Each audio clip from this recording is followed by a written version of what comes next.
Hello everyone, and welcome back to Capital Markets Quickie. I'm your host, Endrit Cela, and today we're diving into a week packed with important economic events and market updates. Let's get started.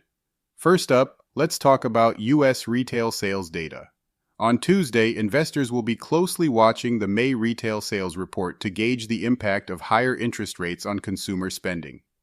Economists are expecting a modest 0.3% increase after April's flat performance, with the Federal Reserve reiterating the need for more evidence of cooling inflation before lowering borrowing costs. This data will be crucial.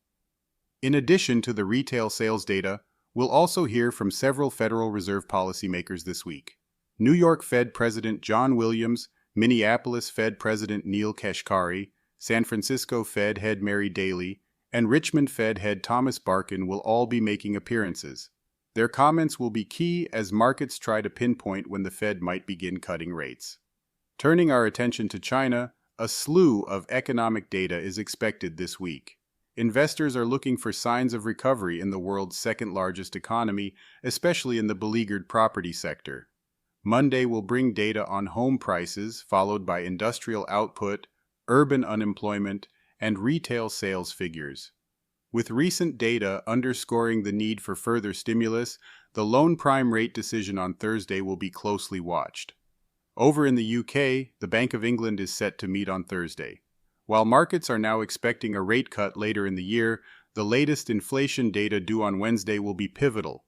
The Consumer Price Index is expected to show inflation dropping to the BOE's 2% target for the first time in nearly 3 years. However, underlying inflation remains a concern, which could influence the BOE's decision.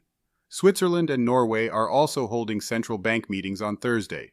The Swiss National Bank may cut rates again after steady inflation data, while Norway's central bank is expected to hold rates steady.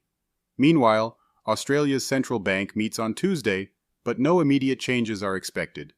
In the Eurozone, Friday's release of June Purchasing Manager Indexes will offer insights into the region's economic recovery.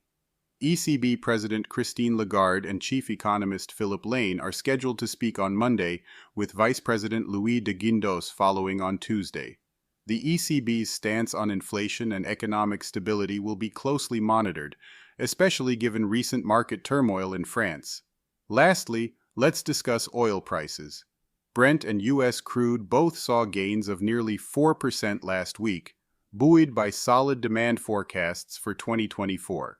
The U.S. Energy Information Administration and OPEC have maintained strong growth projections, though the International Energy Agency has cut its forecast.